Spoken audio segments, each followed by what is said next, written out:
With the iPhone 16 Pro, the focus is on cameras and Apple Intelligence. The problem is Apple Intelligence isn't quite here yet. We can test some features in the developer beta that's currently available, but that's not necessarily the same as the experience the public will get when the update rolls out in October. It's not unprecedented for new iPhones to launch without some marquee features, sure, and thankfully there is still plenty that the iPhone 16 Pro brings. From camera control, the fusion camera, and other video related updates to slightly bigger displays and iOS 18, the iPhone 16 Pro and Pro Max are intriguing successors, even absent the wanted intelligence features that are still to come. Arguably, the biggest change to the iPhone 16 lineup, not to mention the iPhone 16 Pro, is the introduction of camera control. This is a button on the right side of the device which has touch and pressure sensors on it to enable greater control with swipes and semi-presses. One of the things this was supposed to do was let you push slightly on the button to trigger focus, similar to what half pressing a DSLR shutter button would do. That function won't be available at launch, so I can't say if it's effective. But by the large, camera control is a very Apple approach to a feature that has been around for years. From phones by Sony and Nokia with dedicated shutter buttons to Android handsets with hardware-based double-click shortcut, the notion of quick access to your camera without having to fudge with the screen is a popular one. For good reason too. I've hated having to swipe or long press the icon on my iPhone's lock screen in the past, and even though I could set the iPhone 15 Pro section button to open the camera, it just wasn't positioned well and I'd have to give up my mute button. So, Apple isn't breaking new ground with its hardware shortcut for a frequently used app, but it does do a few things differently. With the touch sensor, you can swipe on it to tweak things like exposure, zoom levels, and tone, and the half press still works as a way to select options or go back out of menus within the camera control interface. In theory, it's a nice way to make changes in the fly. In reality, there are a few issues and they largely have to do with placement. The button sits a little further from the base of the phone than I'd like, so my fingers have to reach a bit more to press it, whether I was in landscape or portrait mode. This wasn't usually a problem when I had both hands free and could steady the iPhone with my other hand and readjust my grip. But if you are trying to take a quick shot with just one hand, the button's location can feel unintuitive. Of course, everyone has different finger lengths and ratios, so it's entirely possible that other people find this logical. It also depends on your grip. If you are cradling the bottom of the device in your palm, it's harder to maneuver. If you are covering part of the screen and reaching out for the button head on, it's slightly easier to use camera control. Still, even for those with the strongest claws, swiping and half pressing and double half pressing on the sensor is tricky. I was only ever really able to do that if I had my thumb holding up on the bottom edge and my middle ring and little fingers steadying the right end of the phone. Maybe this is a new camera grip I just need to relearn for this button. The awkward placement is a minor gripe compared to what I found most annoying, the button's touch sensor. Not only was it difficult to swipe through different settings when holding the device with one hand, it also reacts to accidental touches and swipes. Sometimes the phone would slide down my palm and change the exposure or zoom level, completely ruining the vibe. I should point out that you can go into accessibility settings to either tweak or swipe sensitivity or turn it off altogether if it really bothers you. Honestly, if you are planning on making adjustments with camera control, it's best to have time, patience, and both hands free. In those situations, I had a lot of fun editing settings and watching them be reflected in the viewfinder in real time. I also liked zooming in and out of subjects, decomposing a shot and tweaking exposure till I liked what I saw before then pushing down to snap the picture. I especially loved this while recording video since it makes slowly zooming in or out of a subject smoother than using the on-screen slider. Even if you are not a glutton for buttons, there are still some camera updates that might intrigue you. This year's flagships sport what Apple calls a 48 megapixel fusion camera, which has a faster quad pixel sensor. This enables what the company describes as zero shutter lag, which is wording it has used repeatedly over the years. In this case, it's referring to how quickly the camera will capture a shot after you press the shutter button. I will admit I was initially confused by this update in part because it requires relearning some behaviors I had adopted to mitigate the shortfalls of older cameras. Basically, the iPhone 16 Pro's cameras are now so fast that when I asked someone to throw something so I could capture it in motion to see how still the images were, my shots ended up being of the person holding the object. Our video producer and I were very confused, and it wasn't until the zero shutter lag concept was explained clearer to me that I got it. I had become used to pressing the shutter early since cameras, in my experience, would be fractions of a second slow. Apple has become so fast that it actually captured the literal moment I tapped the button instead of the split second after when the object was in mid-air. Depending on your mood, the new photographic styles can be fun or serious. Apple's tweaked the built-in camera filters to not only offer more options but give you greater control.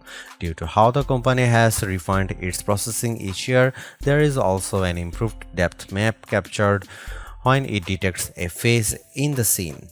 This, combined with a greater focus on color science around skin tone, has led to what might be my favorite new iPhone 16 feature.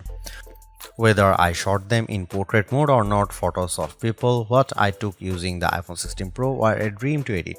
Simply switching between the standard, natural, luminous, quiet or ethereal styles already resulted in improvements to be colors and shadows, but I could also tap on each thumbnail to access the new editing touchpad and drag a dot around. This let me more precisely tweak the hues and contrast levels, and an additional slider will let me adjust how warm the image was.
It's been about 2 months since the public beta for iOS 18 was released, and it was nice to get a taste of upcoming features like the new customizable home pages, expanded tap back reactions, and the redesigned Photos app.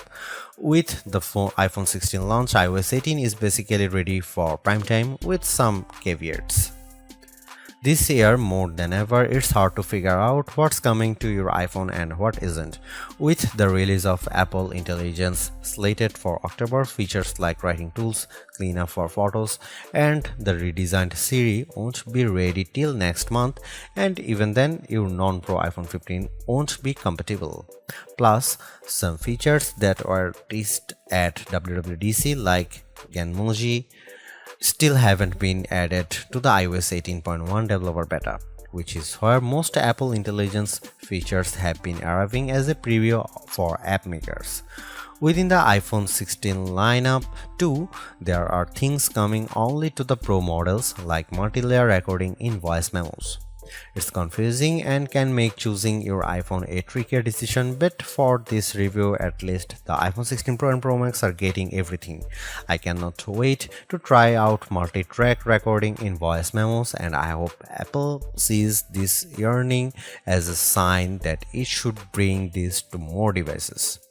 It was nice to get time with iOS 18 even in the absence of Apple Intelligence.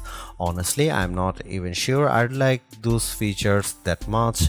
In a similar way, Gemini AI was nice on Pixel 9 Pro series but didn't feel like must-haves.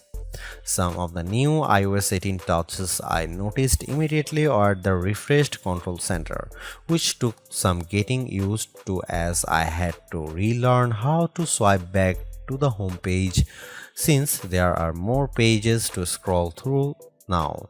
I especially enjoyed seeing the new little chat bubble appears on my voice recordings, indicating that a transcript had been generated for them, and though I haven't exchanged messages with Android toting friends yet, I'm glad to see RCS support is finally live this week. Though I was excited for the new custom routes tool in Maps, I struggle to actually create them. You can set your start and end points and have the app close the loop for you, or just tap landmarks or points on the map to get the route to basically connect the dots. Unfortunately, no matter how many times I tried to get the route to cut through a building where I knew a pedestrian walkway existed, Maps reinstated me at every turn, forcing the route to go through more established paths instead. It's not unreasonable, but certainly not the open world route creation feature I was envisioning. The best thing about iOS 18 and also some new features in the iPhone 16 lineup is the customizability. I do appreciate that if you don't like something, you can usually turn it off. With the new ability to place apps outside of a rigid grid, you can now lay your home screen out just the way you like. The redesigned Photos app lets you create and pin collections so you can more easily find the pictures most important to you. And again, I'm glad Apple is giving people the option to turn off camera control altogether or adjust its sensitivity. The iPhone 16 Pro and Pro Max are powered by Apple's A18 Pro chip, which are built on second generation 3nm technology and a new architecture with smaller, faster transistors. All this is meant to deliver unprecedented efficiency according to Apple's press release. Some small software glitches aside, I have never run into slowdown on the iPhone 16 Pro, but I was certainly surprised by the smaller handset's battery life. In general, the iPhone 16 Pro would barely last a full day, which is reminiscent of the iPhone 15 Pro too. It's worth noting that before this review I was primarily using an iPhone 15 Pro Max as my daily driver, which usually gets through a day and a half with no problem, so the drop in endurance is even more pronounced for me. Most days, I'd pick up the iPhone 16 Pro at about 9 am and would get to about 9 pm before getting low battery alerts. If I started the day a bit later, closer to 11 am, for instance, I got to 1 am before the iPhone 16 Pro ran completely dry. On Sunday, I unplugged the iPhone at about 9:30 am and was shocked on the train home to get a warning that remaining power was at just 20%. It was only 6:50 pm. And the night had barely just started. You'll significantly better battery life on the iPhone 16 Pro Max, which delivers the same almost 2-day runtime as its predecessor. And sure, a phone with a smaller battery not lasting as long makes mathematical sense, but considering the Pixel 9 Pro is a comparably sized handset and manages to last about 2 days, there's no excuse for the iPhone 16 Pro to conk out before the night is up. Apple's caution is sometimes warranted, especially at a time when mistrust of AI-generated content runs rampant. The company taking its time to get Apple Intelligence right is understandable, but its deliberation doesn't always lead to winners. While I appreciate the attempt to differentiate camera control with the touch sensor for more versatility, I am not yet convinced on its usefulness. The good news is, and I cannot stress this enough, you have the option to tune it to your liking, and that's the theme I'm seeing in recent Apple features that hint at more thoughtfulness than usual. If you don't like something or if something isn't right for your needs, you can adjust or disable it. In iOS 18, you have greater control over your home screen's app layout and can pin custom collections for easier reach. In the Photos app, the action button introduced last year could have been a spectacular fail had Apple not let you still keep it as a mute switch, but it managed to give people more functionality while maintaining the status quo for those who are just as resistant to change.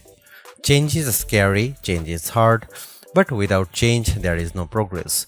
Apple's cautious approach is a tricky balancing act that's evident on the iPhone 16 Pro. Some new features like audio mix and custom routes in Maps delivers mixed results, otherwise like photography styles are hits. Then there are the basic ingredients like good battery life and durable, attractive designs that Apple cannot neglect. The iPhone 16 Pro's subpar battery life holds it back from beating the competition, which is stiffer than ever this year, especially from Google.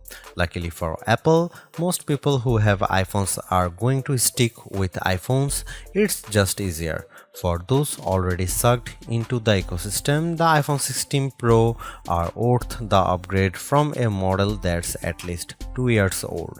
If you already have an iPhone 15 Pro, for the sake of our planet and your wallet, you might prefer to hold off on upgrading, especially since this year's devices aren't that much different.